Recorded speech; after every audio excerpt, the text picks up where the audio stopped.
Itinalaga ng Diyos ang kasal upang ang isang lalaki at isang babae ay magsama at magtulungan sa harap man ng anumang kalagayan sa buhay.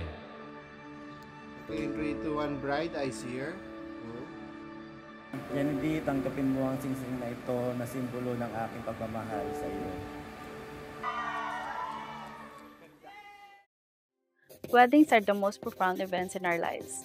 But what really happens when we try to capture them and freeze them in time? What's the deeper meaning behind how we capture love, vows, and pure joy?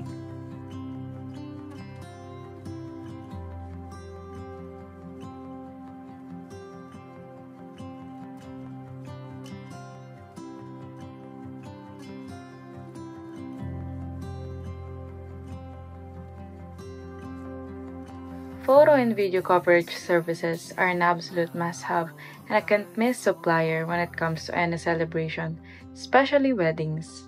These services go far beyond simple documentation. They preserve the heart and the soul of the event. Weddings are deeply emotional, once-in-a-lifetime milestone, and without quality photos and videos, couples may find it difficult to vividly look back on the moments they hold dear.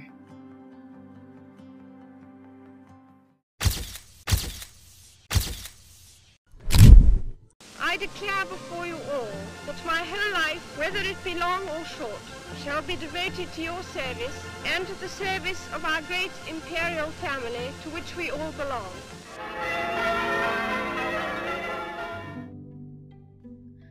Weddings were primarily documented through formal studio portraits and film photography. On 1990s to 2000s, the shift from film to digital photography made wedding documentation more accessible. Photographers began experimenting with creative styles and techniques.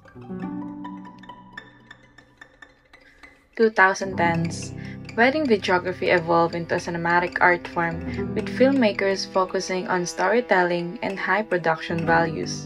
Videographers like Jason Magbanwa revolutionized wedding videography with cinematic storytelling, capturing the emotions and essence of wedding in a compelling manner. Now, the use of drones, 4K cameras, and social media platforms has transformed wedding documentation into a dynamic and interactive experience. What began as a simple desire to hold onto a fleeting moment, to preserve the laughter, tears, wishes, has transformed into a rich industry. It's no longer just about memory, it's about crafting an ideal, creating beauty, and shaping the way we recall the most meaningful days of our lives.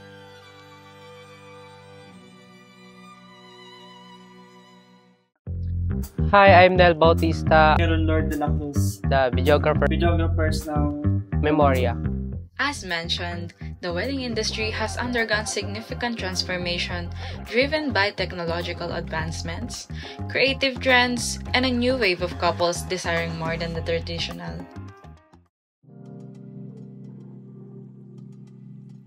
So, sa pre-wedding planning, ginagawa ko muna is tinatanong ko muna yung couple kung ano yung gusto nilang vibe, mood, or ano man yung gusto nilang peg.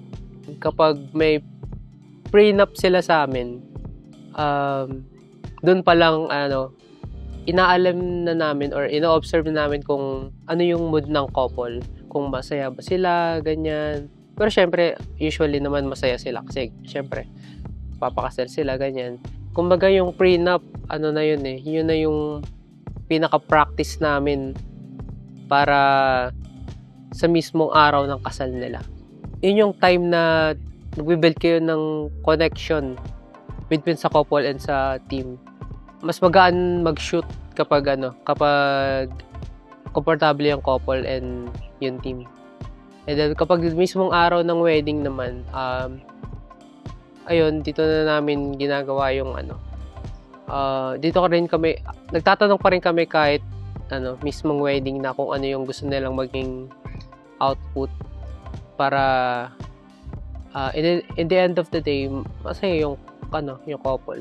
Yung creative process ko, after namin makausap yung clients, malaman yung kwento nila, nililayout namin yung kwento nila para makapag-isip kami, makapag-sequence kami ng mga shots na gagamitin para mabuo yung storya nila. Tapos, but sa bandang production, ayun, syempre may plano na kami sa isip namin. Doon namin i-execute yung mga nagawa namin plano. And then, syempre di maiwasan na pangyayari, kunyari, hindi ma-achieve yung ganitong pinabalak mo. Syempre, doon kami magkakamap ng mga solusyon o kaya ideas na pwedeng ipalit doon.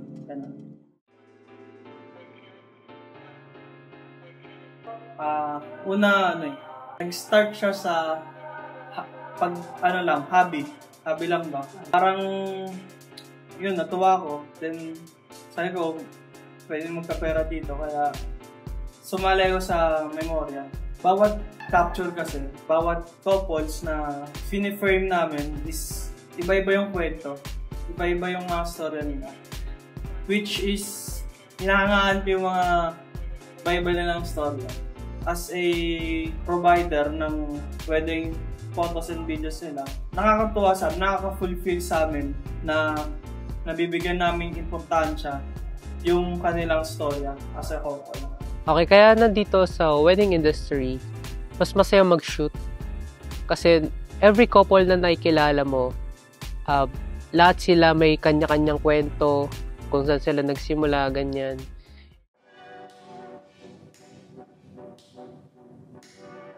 Art of Jello and then Jason Magbanwa Films.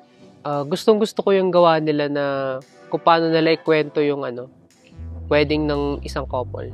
Ang galing na lang ipagpasikot-sikot yung sa editing, sa shoot, mga ganyan. Pride Films. Kasi sila parang high energy yung ginagawa nila. Ang ganda tingnan. Sa story-wise naman, kay Jason Magbanwa talaga. I did hire a photo and video team on my wedding day.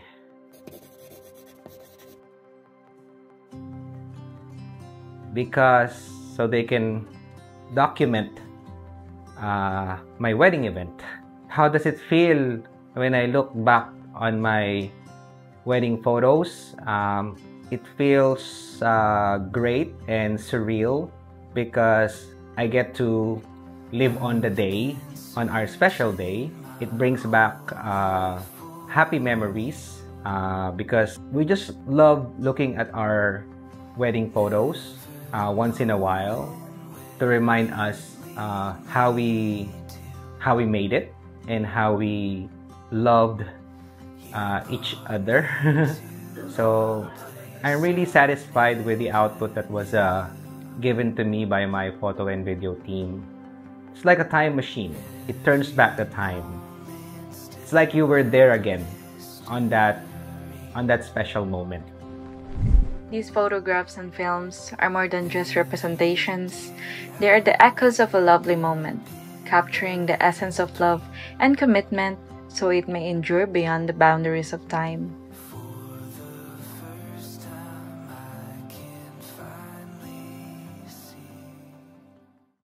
What is your approach on documenting weddings today? Are you keeping up with trends or do you prioritize your artistic expression? Sa shooting style ko is nag-stick lang ako kung ano yung mismong ginagawa namin. Kasi mas doon kami nakilala sa shooting style na yun. Focus kami sa story ng couple and more on documentary style siya. Siguro mas na-feel ng couple na ang raw ng mga moments, ganyan. Mas genuine. Siguro sa ngayon, nag-aalign ako sa trendy. Kasi syempre, ayun yung majority na gusto ng tao sa ngayon. Pero, syempre, di mo naman minsan kailangan mo din mag-rely sa sarili mong style. Has truly the pursuit of the perfect shot transformed weddings into stage productions? And does the meaning of these moments change when they are crafted with social media in mind? For us, it doesn't really turn into stage production. Creatives aren't chasing perfection for the sake of performance. We're striving to capture the most meaningful, beautiful version of a couple's experience. We are just enhancing reality. Social media may be part of us now, but that doesn't mean the moments are any less real or heartfelt. Feels like I'm standing in a timeless dream. In the end, wedding coverage is far more than the gathering of images or the recording of heartwarming moments in film. It is an act of admiration, a conscious effort to weave memory, emotions, and meaning into something that can withstand the face of time.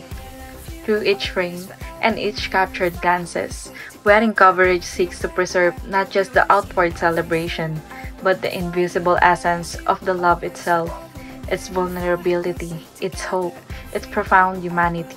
It is an attempt to hold on to glances, touches, tears, giving form to memory, and stitching time itself into something we can see, feel, and carry forever.